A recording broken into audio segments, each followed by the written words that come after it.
a resounding no to Trident nuclear weapons. It is a particular pleasure to stand here today and look out on what I think is undoubtedly the biggest anti-Trident gathering we've had in George Square ever. Well done.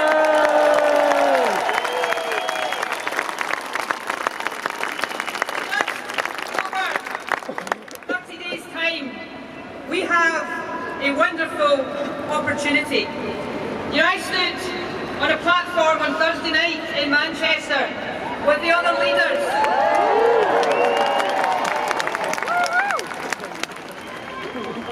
And what I said in that debate was this: in just over 30 days' time, we have a chance to change the out-of-touch, remote Westminster system, not just in the interests of ordinary people across Scotland, but in the interests of ordinary people right across the UK.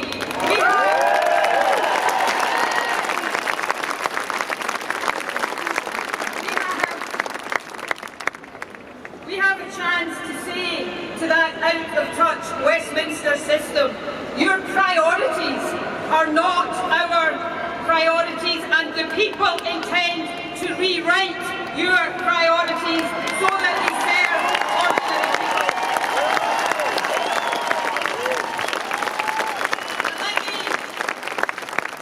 Let me also just say this: I think we may be seeing some signs this morning that the Westminster establishment don't like that prospect and are in something of a panic at the prospect of people rewriting their priorities.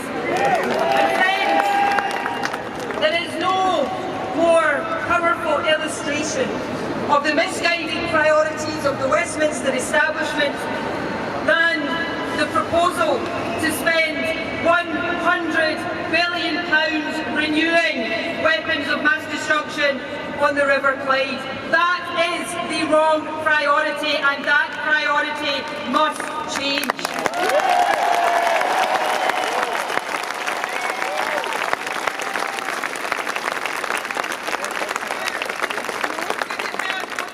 Testimony that I can ever give of the better priorities on which we could spend £100 billion of money. I want to see the scarce resources of the country invested in the future of our children, invested in health, in education, in protecting the most vulnerable in our society. I don't want to see a single penny, let alone £100 billion spent on Trident nuclear weapons.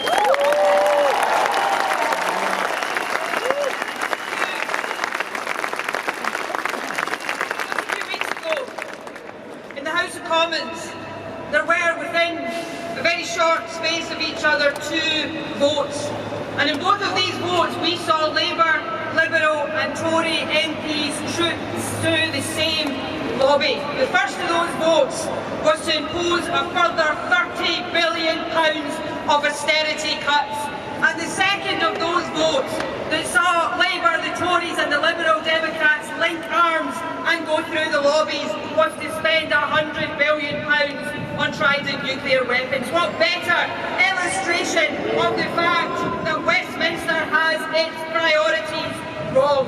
Well, this election is a chance to rewrite those priorities. You know, people ask me very often at the moment if, in the event of a hung parliament, if we are in discussions with Labour about a working arrangement, if Trident will be a red line. Let me give a very simple answer to that question today. You better believe Trident is a red line.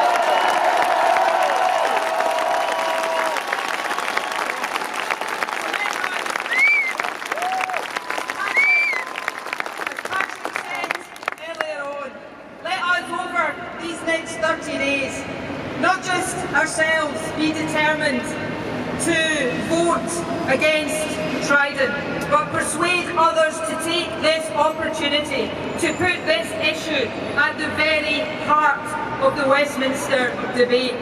If we send to Westminster MPs that are prepared to stand up and vote against the renewal of Trident, then we can ensure that the debate in the next Westminster Parliament is not about the renewal of Trident, it is about getting rid of Trident.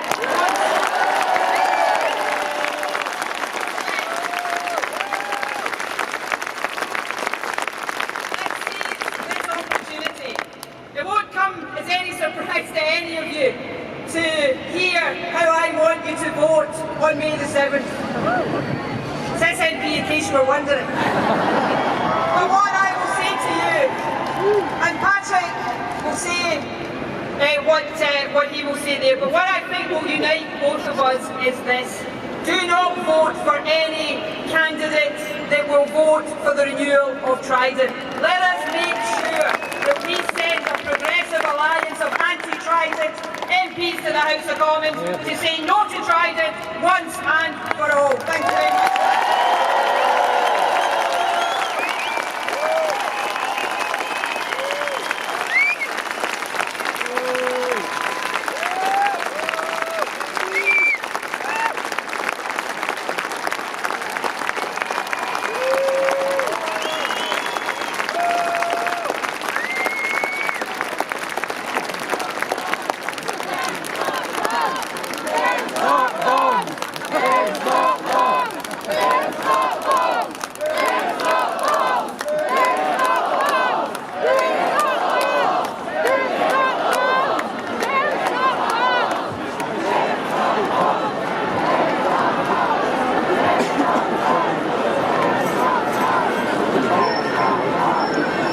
Ha ha ha.